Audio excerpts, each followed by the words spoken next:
Olá pessoal, queridos e queridas, quero falar sobre a tendência de mudança. E nós vivemos um momento de algumas mudanças. E mudança requer um enfrentamento, porque temos resistências, nossas internas e de outros externas. As internas para que a gente mantenha as coisas como são, evitando qualquer risco. E as externas são aquelas que impedem para que você não provoque algo que esteja interferindo em todos. Muito bem, mas as mudanças elas ocorrem. Eu quero falar especificamente da Igreja do Senhor. Na verdade, não é uma mudança, mas um retorno. Um retorno como as coisas aconteceram. E a mudança tem ocorrido na Igreja do Senhor desde que ela é igreja. A palavra do Senhor, e eu quero pontuar isso aqui, a palavra do Senhor continua a mesma. A palavra do Senhor permanece para sempre. Mas a Igreja do Senhor tem mudado. Então eu quero te apresentar algo que me encantou, me deixou maravilhado. Foi ouvir uma palestra sobre grupos pequenos numa conferência online, melhor dizendo, na segunda conferência online da editora Cultura Cristã, órgão oficial da minha amada e da sua amada Igreja Presbiteriana do Brasil, ministrada pelo reverendo Leonardo Seyum, se é que falei corretamente o nome dele. Foi algo para mim muito edificante e creio que pode servir para você. E esse é um assunto que em breve, como eu falei, tendência de mudança, que em breve nós precisaremos conversar, pelo menos conversar. Então ouça essa palestra com toda atenção, e em breve teremos um lugar, um momento onde a gente possa conversar. Meu querido colega pastor, meus presbíteros, conselhos, estejam ouvindo essa palestra atentamente, tirem as suas conclusões, e no futuro breve, no futuro bem breve, nós estaremos conversando sobre isso. Boa palestra para você!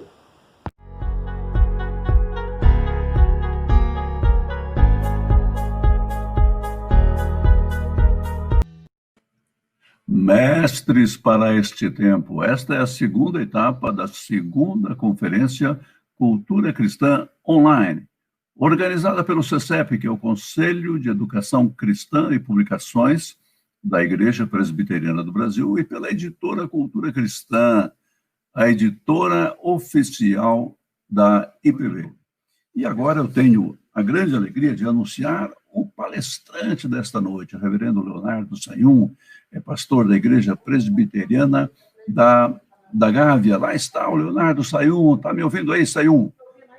É um privilégio para nós. O reverendo Leonardo Seyum é também o Olá, presidente... queridos. Boa noite, diretamente do Rio de Janeiro, para você no Brasil inteiro. É um imenso privilégio estar com você nesse momento de comunhão, nesse momento de reflexão. Eu quero agradecer o convite, em especial ao pastor Cláudio Marra, presbítero Furlan, queridos amigos, que me dão o privilégio, a honra de estar com você aqui nesse momento para compartilhar um pouco da palavra do Senhor e do assunto que eles me pediram para falar, os grupos pequenos hoje. Paulo, escrevendo ao jovem Timóteo, em 2 Timóteo, capítulo 2, versos 1 e 2, diz assim: Tu, pois, filho meu, fortifica-te na graça que está em Cristo Jesus, e o que de minha parte ouviste através de muitas testemunhas, isto mesmo transmite a homens fiéis e também idôneos para instruir outros. Vamos orar? Deus, fala ao nosso coração de maneira maravilhosa, edifica o teu povo e nos conduza ao centro da tua vontade, para que possamos frutificar para a honra e glória do Senhor, para a edificação da tua igreja. Oramos em nome de Jesus Cristo. Amém. Home office. Vou repetir essa palavra para você. Home office. Quantas vezes você ouviu isso nos últimos meses? Esta expressão significa um lugar na sua casa, um lugar que você separou, impedido pela pandemia de ir ao seu escritório, de ir trabalhar, então inventaram essa expressão para todos nós, home office. você tem que separar um lugar na sua casa, colocar ali o seu computador, o seu celular e se manter conectado com o mundo e produtivo. Algo espetacular. As igrejas descobriram a maravilha do home office. As empresas também. Grandes organizações se mobilizaram para transformar uma parte da sua casa em seu escritório. E como isso foi importante? E como tem sido importante até hoje em muitos lugares que ainda estão vivendo um isolamento mais concreto. Nós percebemos que o mundo parou, mas, por outro lado, o home office salvou, pelo menos em parte, a dinâmica da vida de todos nós. Quando nós olhamos para esse novo desafio, nós perguntamos o que teria acontecido conosco se nós não tivéssemos esse home office? Se não tivéssemos separado um lugar para investir tempo e conseguir produzir dessa forma. Não se engane, até na arquitetura, nós teremos, a partir desse novo normal, espaços reservados especialmente para o home office. Afinal de contas, muitas empresas descobriram uma nova maneira de trabalhar e até mais barata, através do home office. Mas aí nós olhamos para o que a Escritura Sagrada diz e percebemos que esse momento é para todos nós de reflexão, é uma crise, é um tempo de buscar mais a Deus, mas também é uma oportunidade. É um momento em que nós podemos perceber que essa socialização em massa traz para a igreja uma nova dinâmica, exige da igreja maior agilidade. E aquilo que antes era opcional, ou seja, a igreja poderia estar conectada ou não às redes sociais, a partir da pandemia passou a ser obrigatório. Um educador chamado Neil Selwyn escreveu que na década de 90, nós tínhamos o ensino onde um ensinava muitos. Uma pessoa era o detentor do conhecimento na década de 90 e ele ensinava várias pessoas que paravam para ouvi-lo. Nesse novo momento de tecnologia digital, das redes sociais, nós estamos vivendo o momento em que muitos ensinam muitos. Não é mais um para muitos, segundo esse autor, mas muitos para muitos. E essa conectividade é para nós uma grande oportunidade. Esse é o momento que nós estamos experimentando de Deus para levar o evangelho de maneira mais dinâmica para as pessoas que estão tão carentes desse encontro com a palavra do Senhor. Daí, nós sabemos, e a Bíblia vai dizer isso de maneira muito clara, que todo crescimento em uma igreja vem de Deus. E que nós precisamos servir ao Senhor desejando que a nossa igreja cresça no conhecimento, na graça do Senhor, mas também devemos desejar no coração, de maneira muito fiel ao Senhor, trazer mais pessoas que ainda não conhecem a palavra do Senhor Jesus para dentro desse universo maravilhoso de comunhão, conhecer a palavra, desfrutar dos relacionamentos e, acima de tudo, servir ao Senhor Jesus como seu Senhor e seu Salvador. A nossa sociedade do século XXI foi tremendamente impactada por essa pandemia. Essa sociedade que não é mais nem chamada de pós-moderna, já é chamada da sociedade líquida. É um momento em que os valores estão passando por entre os dedos, essa é a ideia. Um momento em que nós precisamos parar e refletir e agir ao mesmo tempo com seriedade, com equilíbrio, mas com muita doutrina bíblica. Nós precisamos, sim, de igrejas saudáveis. E igrejas saudáveis são constituídas de pessoas saudáveis. E pessoas saudáveis, elas vivem num ambiente familiar saudável.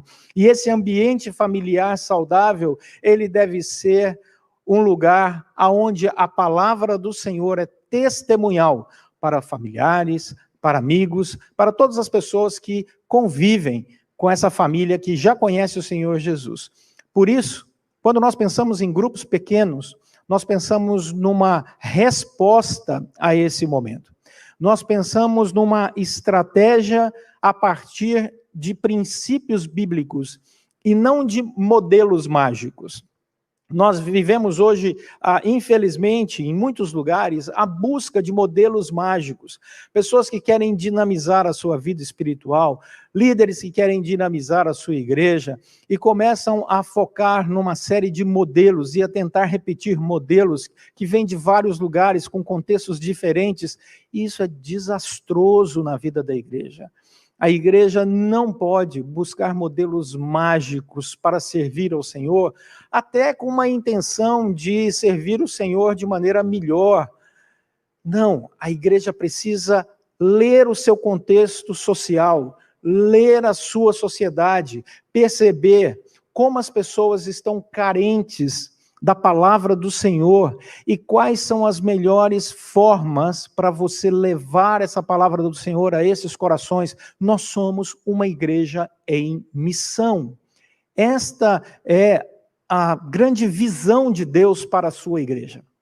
Daí, essa igreja em missão, lê o seu contexto social, sabe da sua responsabilidade em levar o evangelho e pensa não a partir de modelos estanques que vêm importados de vários outros lugares. Não, ela olha para a palavra do Senhor, ela aprende com a palavra do Senhor. E ela retira da palavra do Senhor os princípios pelos quais a sua igreja pode crescer, ser saudável, ter relacionamentos saudáveis, famílias saudáveis, liderança saudável, ter um impacto na sociedade de um testemunho cheio de piedade, cheio de amor, cheio de paz, cheio de comunhão com o Senhor e com o próximo. Portanto, os grupos pequenos são fundamentais nesse novo momento, nessa nova estratégia que sai da própria palavra do Senhor. A sociedade está angustiada, as pessoas estão cansadas, os relacionamentos estão desgastados, as pessoas estão precisando de um encontro transformador e vivo com o Senhor Jesus. Muitas pessoas hoje em dia estão sem amigos e até mesmo sem nenhuma referência acerca de Deus na sua caminhada. Aonde essas pessoas vão encontrar essa referência? Aonde essas pessoas vão poder ter um lugar aonde elas vão crescer na sua fé, no seu conhecimento sobre Deus e, ao mesmo tempo, crescer nos seus relacionamentos?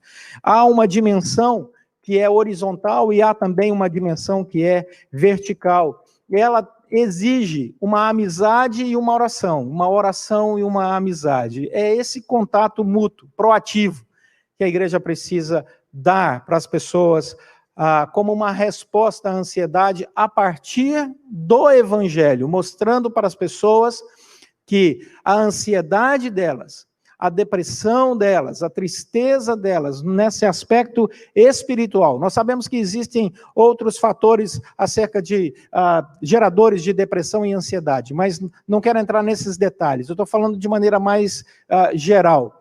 Quando nós olhamos essa sociedade voltada para si mesmo, ensimesmada, e por isso perdida, completamente perdida, só o evangelho do Senhor Jesus pode restaurar essas vidas. Só o evangelho do Senhor Jesus pode restaurar a alegria, a paz. Só o evangelho do Senhor Jesus. E nós precisamos levar esse evangelho para essas pessoas através do discipulado. O Senhor Jesus disse que nós deveríamos fazer discípulos de todas as nações. Mas nós, infelizmente, vivemos uma época em que as pessoas percebem uma fé sendo proposta para elas, que é uma fé de consumo. Ela não tem a ver com aquilo que o Senhor chamou de um discipulado direto, mas apenas com um produto. A fé não é mais um relacionamento real com Deus transformador, mas para muitos que estão aí fora, a fé se tornou um produto que você compra, que você adquire, que você usa para alcançar os seus objetivos. Por isso, o grupo pequeno, ele é tão importante, porque ele vai mostrar que o grande interesse de Deus sempre foi no relacionamento. Quando perguntaram para o Senhor Jesus, resuma toda a lei, todos os profetas. O Senhor Jesus disse: amarás o Senhor teu Deus de todo o teu coração, de toda a tua alma, de todo o teu entendimento, e amarás o próximo como a ti mesmo. O Senhor estava falando sobre relacionamentos saudáveis, relacionamentos pautados no amor. E essa deve ser a grande característica da igreja fiel ao Evangelho. Ela fala do Evangelho com amor. Ela olha para as pessoas e diz, nós nos importamos uns com os outros. E nós queremos um relacionamento mais profundo, uns com os outros. Para isso, igreja precisa ter foco, igreja precisa ter direção, igreja precisa ter excelência, igreja precisa ter qualidade. E estas palavras todas, somadas, só têm um objetivo: a glória de Deus. As pessoas precisam sentir que uma igreja saudável, ela está focada nesses elementos todos para servir o Senhor, servindo ao próximo. Servindo ao próximo porque o Senhor nos chamou para fazê-lo, levando o evangelho da transformação. Quais são, então, os princípios norteadores para um grupo pequeno que se reúne nas casas durante a semana? Os princípios norteadores são, em primeiro lugar, o amor a Deus e a busca da glória do Senhor.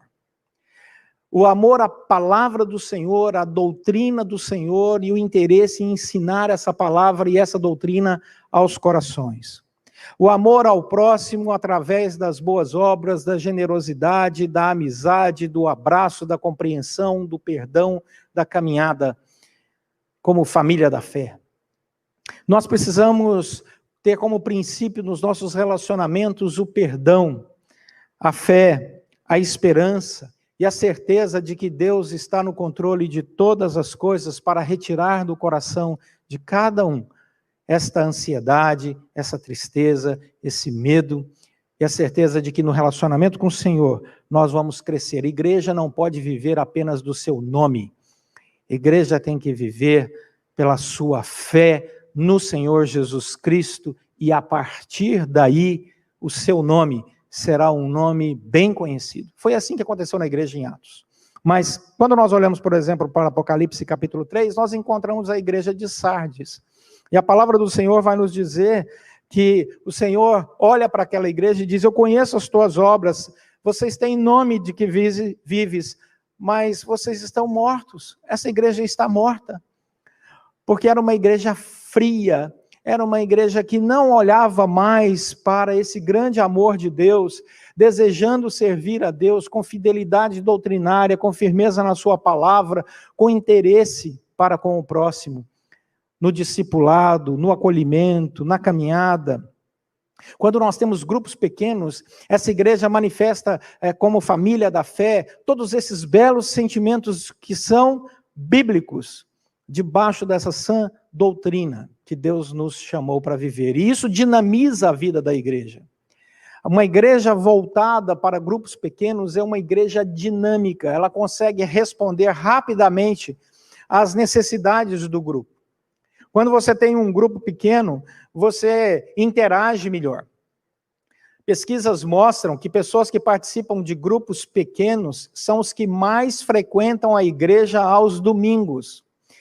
Perceba bem, participar de um grupo pequeno nas reuniões das casas durante a semana não retira pessoas do culto público aos domingos, muito pelo contrário, incentiva o reencontro semanal com irmãos de caminhada, irmãos de fé, irmãos de oração, irmãos de ensino da palavra. Por isso é tão rico, por isso é tão importante nós olharmos para esse princípio da Escritura Sagrada, da comunhão dos santos que ocorre nas casas, como um princípio para a nossa própria igreja. Mais do que uma filosofia de vida, é um relacionamento com Deus e com o próximo. Mark Baker escreveu um livro falando que o interesse de Jesus era em convidar as pessoas a terem um relacionamento com ele, mais do que defender qualquer filosofia vigente. Jesus chamava as pessoas para andar com ele. Jesus chamava as pessoas para se relacionar com ele. Quando nós temos grupos pequenos, então nós vivemos a prática do crescimento. Pessoas que participam de grupos pequenos são pessoas que crescem mais rapidamente no conhecimento da palavra, nos relacionamentos, na comunhão e na missão. Quando nós temos grupos pequenos, a comunhão se torna mais intensa. E olha, não apenas com o grupo pequeno, formando, como alguns criticam por aí, né, a possibilidade de você criar várias panelinhas na igreja. Não. Na verdade, o que se vive como um grupo pequeno é uma intimidade maior com o grupo pequeno e com o grupo maior, porque ele interage. Como eu falei no começo, nós vivemos hoje o muitos para muitos, é uma nova realidade. Nós não vivemos mais o ensino de um para muitos, vivemos agora um novo compartilhamento. Até os pastores sabem muito bem que as pessoas que frequentam a sua igreja, os membros da sua igreja, eles, além de terem maior respeito e amor pelo seu pastor, também acessam pelas redes sociais vários outros pastores, ouvem vários outros sermões, e isto é algo, hoje em dia, normal. A questão é, qual é a qualidade daquilo que eles estão ouvindo? Quando eles têm um bom ensino na palavra do Senhor, eles conseguem levar para suas casas uma boa peneira do Evangelho, para passar ali as informações que são úteis e descartar tudo aquilo que é inútil na sua caminhada. Quando olhamos na palavra do Senhor, você vai perceber desde o Antigo Testamento que os grupos pequenos se reuniam nas casas. No Antigo Testamento, essa era uma realidade. Quando você entra para o Novo Testamento, este mesmo princípio continua. A igreja está reunida uma vez por semana no templo, mas ela continua durante a semana se reunindo de casa em casa. Vários projetos de plantação de igrejas no Novo Testamento começaram nas casas. E a partir das casas, com o crescimento daquele grupo, aí sim, eles buscaram um lugar, estabeleceram uma igreja, mas não deixaram de, durante a semana, terem o seu momento de comunhão, de casa em casa. O discipulado se torna mais efetivo quando você tem um grupo pequeno. Você, num grupo pequeno, consegue conhecer as pessoas, ouvir as pessoas, saber das suas histórias, orar com elas e por elas, e também viver naquela dinâmica, uma diaconia mais real, mais viva. Quando alguém que participa de um grupo pequeno está passando por uma dificuldade, ele imediatamente compartilha com o seu grupo pequeno, e o grupo pequeno intercede, o grupo pequeno ora, e o líder do grupo pequeno comunica ao pastor da igreja, porque esse grupo, ele não vive e interage sozinho, ele está conectado à igreja, ele é parte da igreja. E esta diaconia se torna mais eficaz, mais dinâmica a partir desse grupo pequeno. Porque a pessoa ali, naquele universo, tem um coração mais aberto, tem mais intimidade, tem mais alegria, tem mais liberdade para falar aquilo que pensa.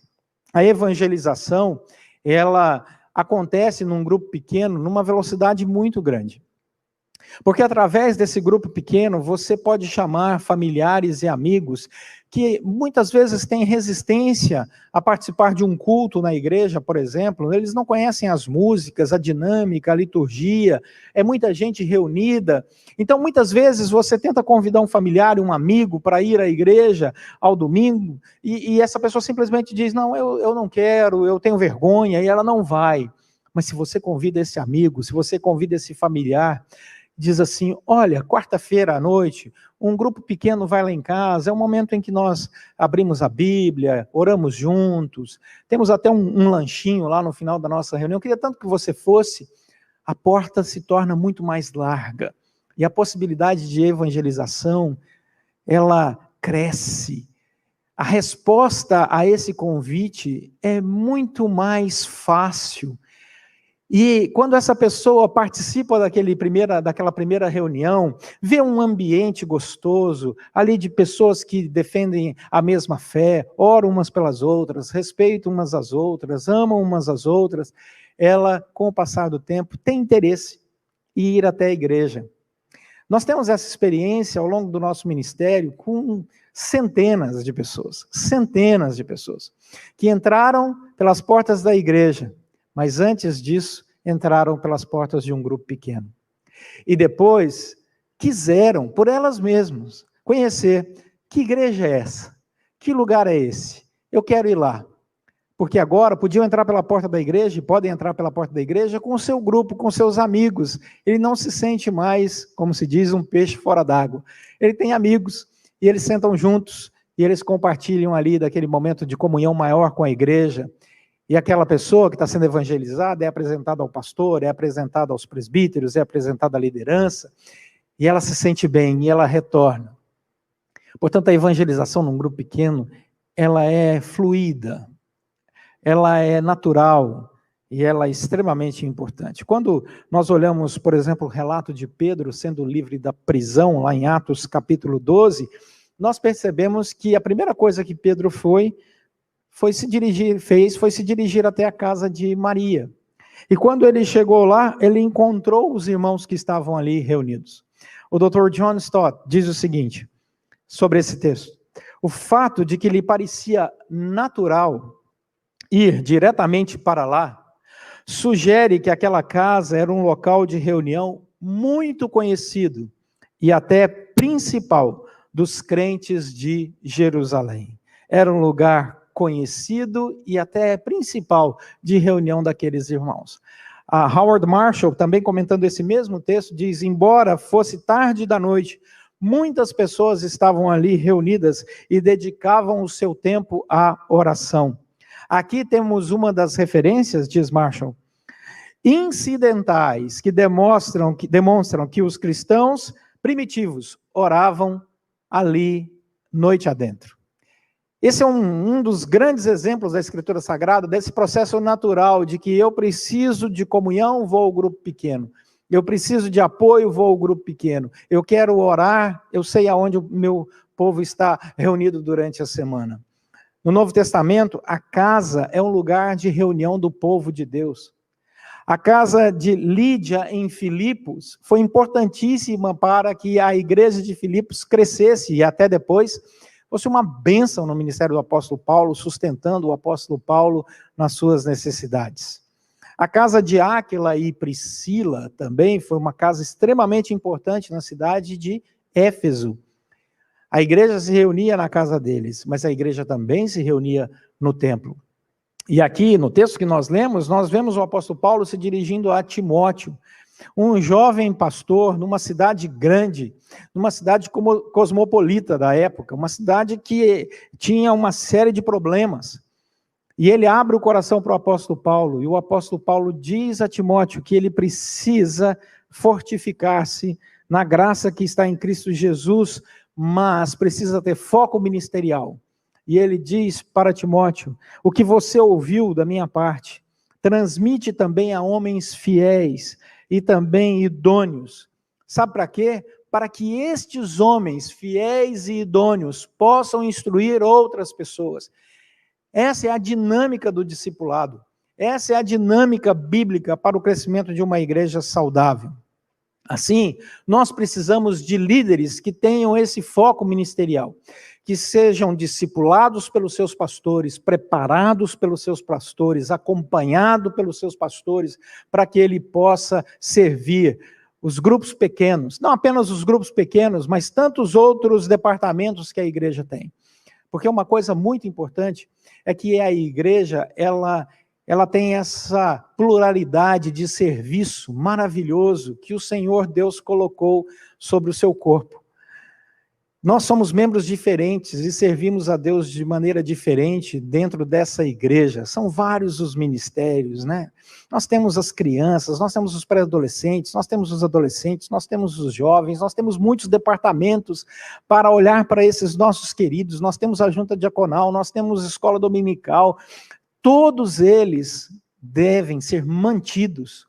O grupo pequeno, ele não anula todas essas brilhantes atividades de uma igreja saudável, ele vem somar, ele vem gerar mais relacionamento, discipulado e intimidade. Mas para isso é necessário que os líderes sejam sempre fiéis a Deus, à doutrina, à palavra do Senhor e à liderança, à unidade da igreja como um todo.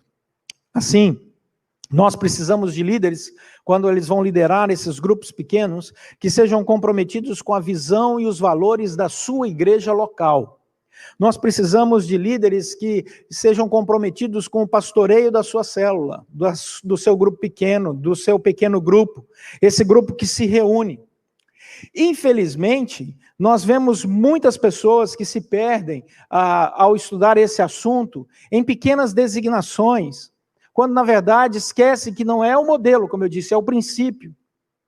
Há uns anos atrás, no Brasil, nós sofremos um movimento muito ruim que falava sobre uma igreja que deveria ser toda em células. Infelizmente, esse nome se perdeu, ele foi contaminado por uma doutrina perversa.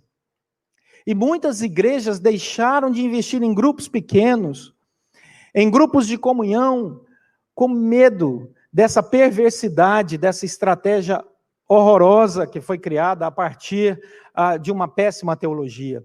Eu quero incentivar você a retornar para a palavra do Senhor e a não cair nessa armadilha de se distanciar da palavra do Senhor por experiências ruins que outras pessoas já tiveram, outras igrejas já tiveram com uma má teologia. Não faça isso. Olhe para a palavra e siga a palavra. Precisamos de líderes comprometidos com esta visão maravilhosa do Evangelho, de levar para as casas, semanalmente, reuniões que são saudáveis.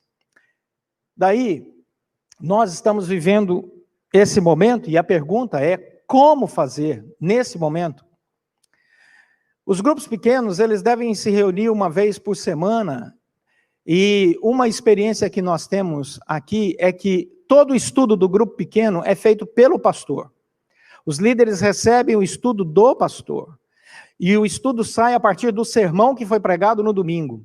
E as igrejas que assim têm vivido, não têm tido nenhum problema doutrinário, porque os líderes reproduzem nas casas a discussão da aplicação daquele sermão que o pastor pregou no domingo. Isso edifica, isso dá tranquilidade, isso traz crescimento. As reuniões devem ser rápidas e extremamente produtivas. As reuniões dos grupos pequenos, quando são presenciais, devem ter no máximo 1h15, 1h30 de duração, para que não canse nem as pessoas, muito menos o anfitrião, que recebe o grupo ali semanalmente. Se houver a possibilidade do grupo andar de casa em casa, conhecendo novas realidades, será maravilhoso. Aqui na Igreja Presbiteriana da Gávea, aqui no Rio de Janeiro, quando eu termino uma palavra, eu sempre pergunto, tá bom, pastor Leonardo, o senhor falou, mas o que é que eu levo para casa? Nós estamos vivendo esse home office. E o home office extrapolou a casa, o trabalho, as reuniões entraram por horas e horas a fio, mas movimentaram o mundo todo e continuam produzindo bons resultados. Meu desafio é que você viva também um home church. Assim como o escritório ainda existe, a igreja vai continuar existindo, mas abra sua casa para receber um pequeno grupo, orientado pelo seu pastor, debaixo de uma doutrina saudável, de relacionamentos saudáveis. Nós vamos viver agora um novo momento, chamado de um momento híbrido, aonde a partir dessa pandemia nós teremos o presencial mais o virtual. Nós teremos essa realidade em vários lugares, mas a palavra do Senhor sempre nos chamou para viver também no templo e de casa em casa. Que o Senhor te abençoe, que o Senhor te use como poderoso instrumento para a glória dele. Muito obrigado.